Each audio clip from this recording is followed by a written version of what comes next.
Hello and welcome to a roundtable discussion on the future of AR. So far in the teach-out you've learned what AR, MR and VR is, and we've seen various examples throughout. Now we have brought together a team of domain experts working at the University of Michigan, and they work in very promising domains for AR and MR. We want to have a discussion with them, and why not start with saying who you are and what you do here at Michigan. Okay, great.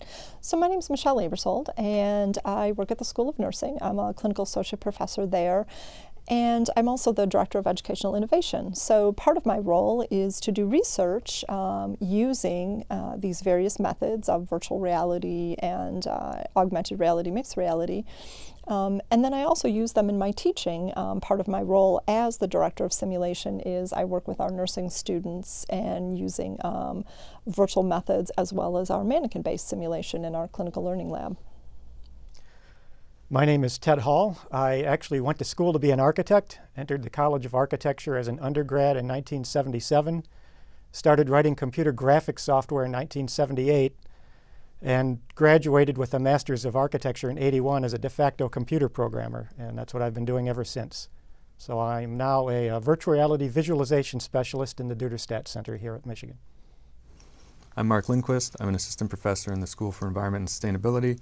I teach in the landscape architecture program, and my research involves virtual reality and visualization, primarily for public engagement around design decision making.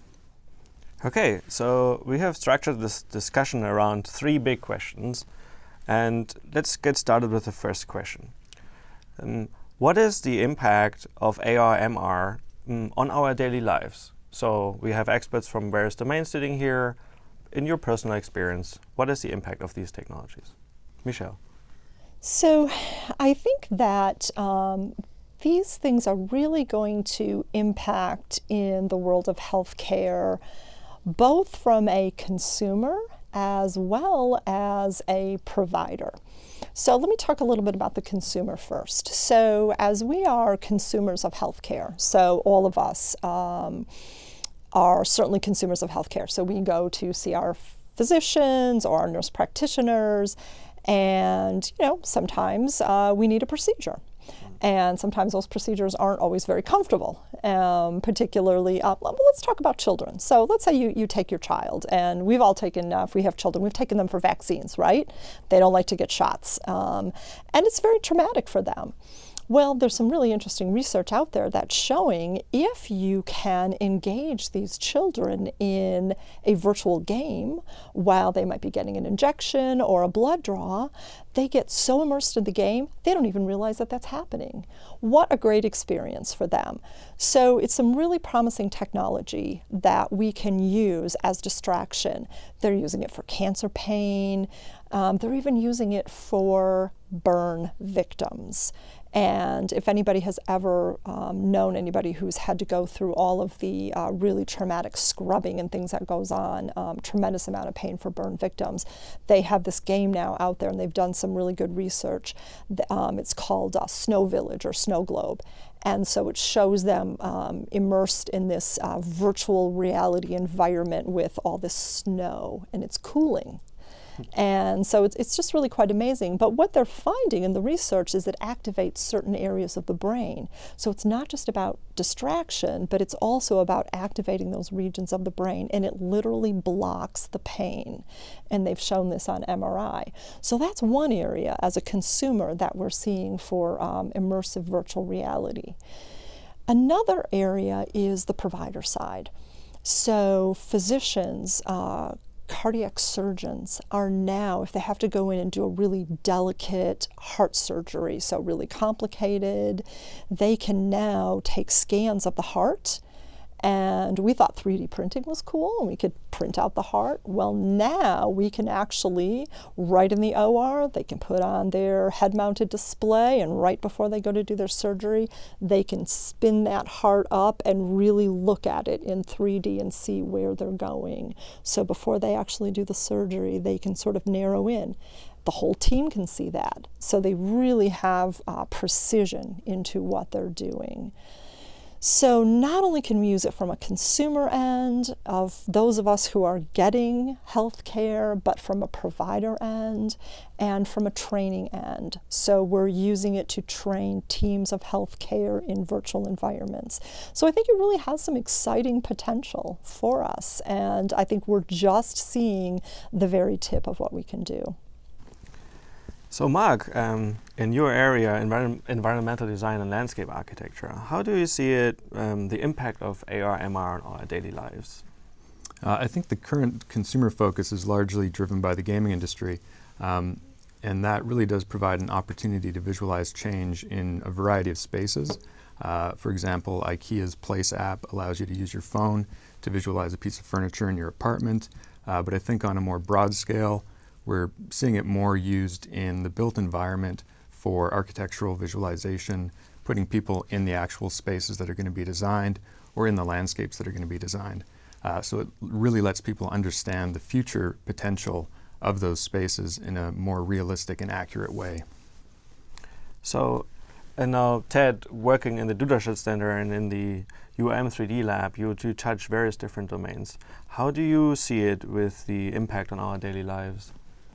Well, in general terms, it affects the way we access, view, understand, and share information. And that increasingly, we're all information workers. As more manufacturing jobs and other sort of manual labor is automated increasingly, careers are information. Medicine, auto repair is information now.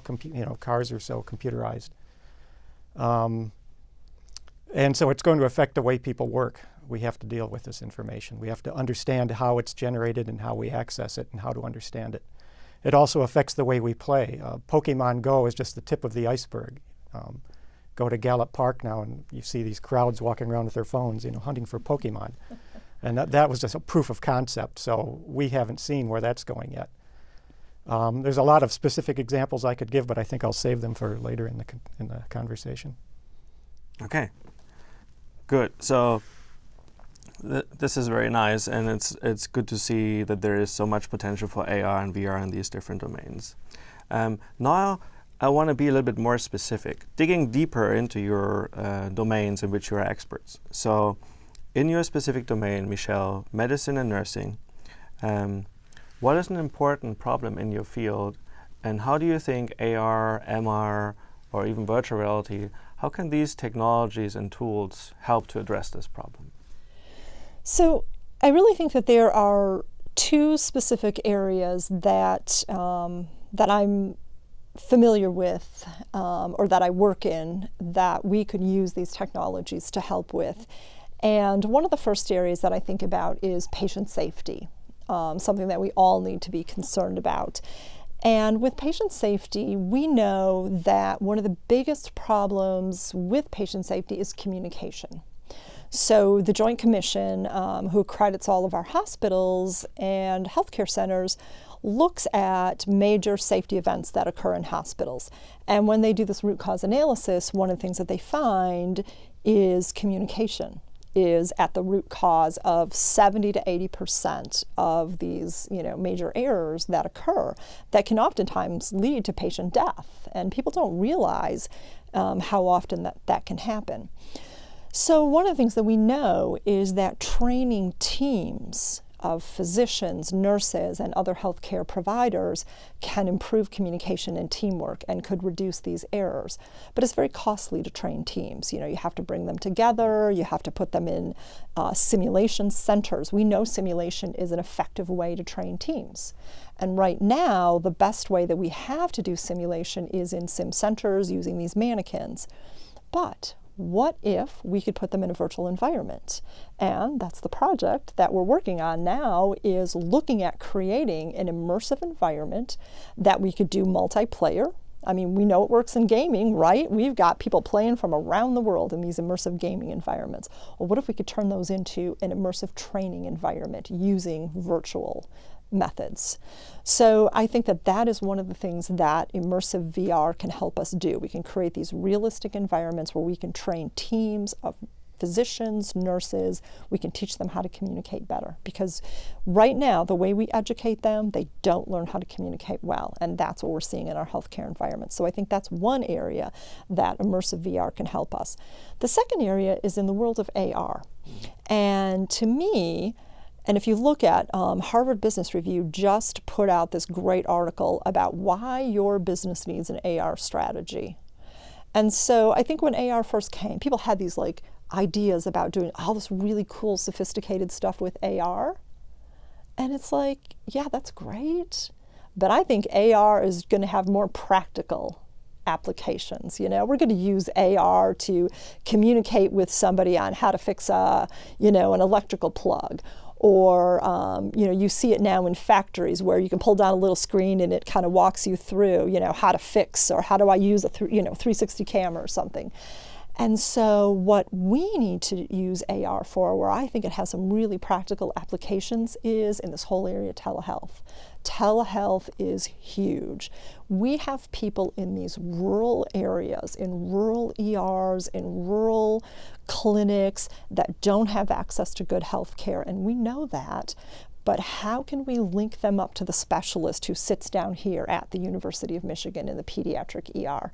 Well, we can do that through AR. You put them in an AR device, let's just say, a HoloLens or somebody else's AR device, and now our specialist in the ER can see what they see, whether it's a nurse practitioner, a physician, or whomever is the specialist.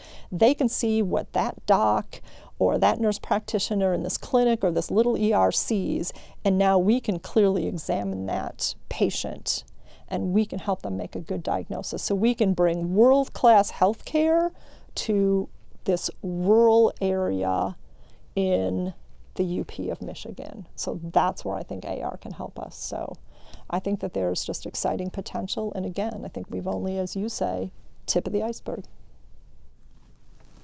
Yeah, this is definitely a really powerful example. So Mark, again, coming from landscape architecture, what do you think is an important problem in your domain, similar to how Michelle just described it for medicine, where AR, VR, mixed reality, any of these technologies can impact it positively and help? Well, I think there's been a few decades of research showing how important it is to have public engagement in any design or planning decision-making process.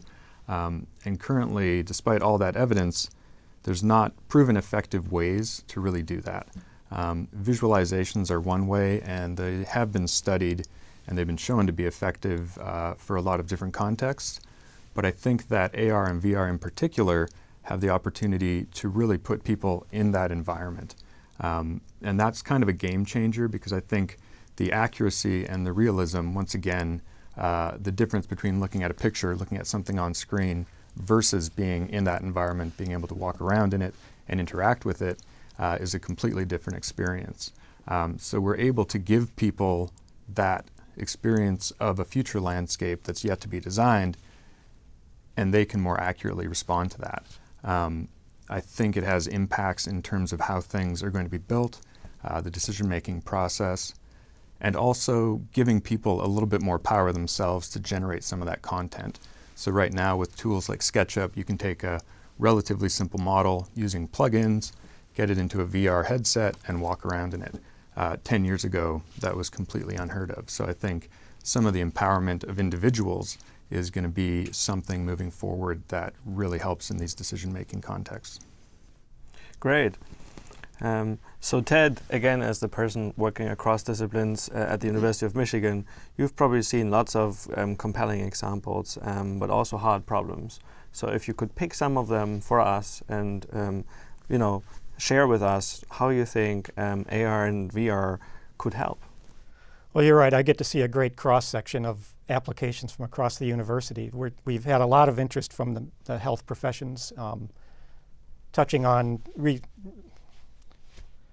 reiterating some things that Michelle and Mark said. The ability to take an AR device and look at the real world, but see some other information projected on that we wouldn't normally see, whether it's looking at a patient and seeing what's going on inside their body, or looking through a wall and seeing the utilities behind that wall before we start ripping things down.